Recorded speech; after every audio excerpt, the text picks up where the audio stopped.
السلام عليكم ورحمة الله تعالى وبركاته. لمن أقيات يوتيوب أن سلامي عشر كان عاون كسب سيهاي سيدان استعمالهن سنابين تول ويندوز 7 marka snapping tool muxuu ku qabanayaa wuxuu ku qabanaa in desktop kaaga aad ka qaadid sawir ama aad jeceshahay qofka saaxiibka inaad u dirtid barnaamij aad rabtay qofkaas sida ugu shubala inaad tustid. tusaale ahaan markaan u soo qaadano desktop kan furno, tusaale ahaan markaan u soo qaadano waxaad arkaysaa qofka saaxiibka markuu ku weydiiyo sida barnaamijka loogu shubi lahay waxaad ugu sheegay waxa leedahay sawir ayaan ku soo dirayaa sidaan ayaan ugu shubaysaa.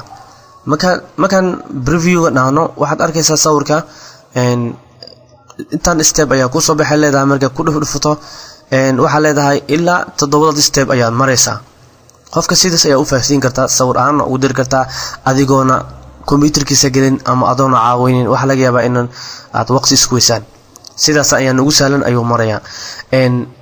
start sida snap tool waxa leedahay start menu ayaa furaysaa waxa leedahay all program ayaa ku dhufanaysaa kadibna waxaad tagaysaa accessories ayaa tagay kadibna waxa leedahay snapping tool.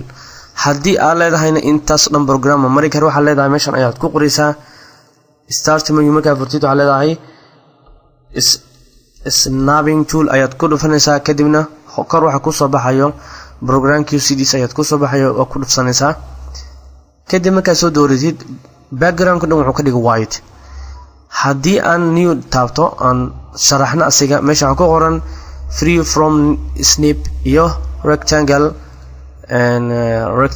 and snip iyo window snip iyo full screen snip ayaad ku qoran. intaas ayaad ku qoran. marka maxay qabanayaan intaas dhan waxay qabanayaan in aad soo dooratid. tusaale ahaan markaan hal page iska soo furno sida control bar oo kale markaan doono free from snip kan doorano waxa ku soo baxaya maqas. waxa rabtid inta aritid ayaad ka dooranaysaa maqaska intaas ayuuna ku jarayaan. marka intaas jaritid wuxuu ku sameynayaa intaas ina program soo qaadatay. marka aad ka laabatid aad kan save garaysan rabin waxa leedahay new ayaa leedahay.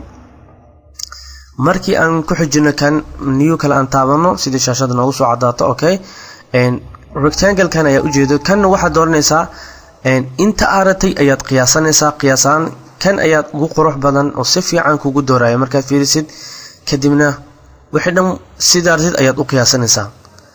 markaad mar labaad ina ka laaban new sidoo kale kana sidoo kale waxay tahay in aad ku dhufanaysaa oo kaliya asiga ayaad ku dooranayo all of them background ku doortay. haddii aad barnaamijka ku dhuftid wuxuu ku daraa all of them.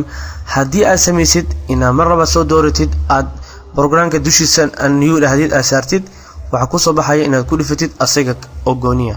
fullka sidoo kalena wuxuu ku sameynayaa all of them on this screen ku sameynaa. markii tusaale aan u soo qaadano waxaad arkaysaa markaan ku dhufano ka soo qaado qof ayaa rabta inaad tuso sida programka loogu daadiyo control bar markaad tidid waxaad arkaysaa barnaamijkan ayaa leenahay ay ku qoran tahay program uninstall ayaa ku dhufanay kadibna waa u calaamadeynaysaa calaamad ayaad u marinaysaa waxa leedahay meeshaas ku dhufo kadibna falaar ayaa ugu sameynaysaa daartii sidaas ayaa u leedahay meeshaas ka doora leedahay. kadib marka meeshaas ka doorto waa save gareynaysaa. markaad save garaysid magaca u sameeyleed ayaad u sameynaysaa waxaana meesha ku save garaysan kartaa GIV iyo JPG iyo PNG iyo HTML intaas waa u save garaysan kartaa.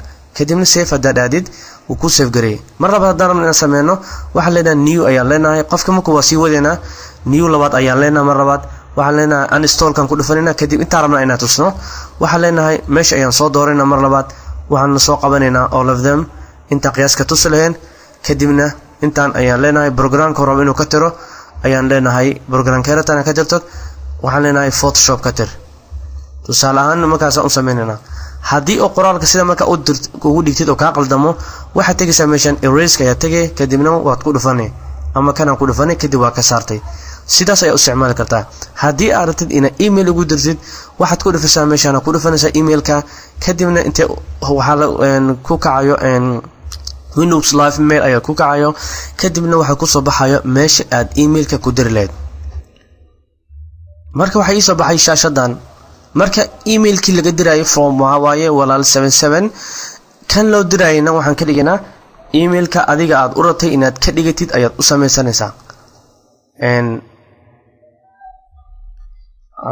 @live.com kadibna haddii aan dhahno send u diraan leenahay kadib wuu u diraa sawirkii. marka sidii ku ogeynayna inuu u diro emailkaaga ayaad furaysaa waxaana gelinaysaa baashigaaga iyo emailkaaga ayaad gelaysaa kadibna send ayaa leedahay raadi kadibna sidaas ayuu gudaha u galayaa. marka waxaan rabnaa inaan ogaano sawirkaas meesha inuu soo diray oo lagana soo diray snap tool laga soo diray asaa ku. marka waxaan leenahay go to inbox aan leenahay. marka waxaad u jeedaa meesha waxa ku qoran qofkii soo diray iyo subject aniga maan u sameynin oo subjectiga si toos snapka ayuu ka imaaday kadib markaan ku dhufno waxaan arkaynaa sawirkii aan soo dirnay ayaan fiirinaynaa inuu yahay iyo in kale. okay sawirkii waa noo soo baxay koraan yar u qaadno. marka waxaad u jeedaa sawirkii inaan si toos aan u soo dirnay meeshii laga tiri lahay uninstallka inaan soo dirnay qofkana sidaas ayaad ugu soo dir kartaa. markii aan inta samaysid waa save gareyn kartaa meeshan ayaa save-ka ku dhufanaysaa si automatic ah magacaartid ayaa u samaysanaysaa waana sheegnay inta qaabka u samaysanaysid. marka insha Allah biidnillaahi kariim muhiimaddu waxay tahay in aad wax kasta oo qof bil aadana ama software oo la sameeyo dhanba muhiimadu waxay tahay inaad baratid adina ka faa'iideysatid sida adina bari walaalaha kale ugu faa'iideysid. السلام عليكم ورحمة الله تعالى وبركاته وجزاكم الله خيرا.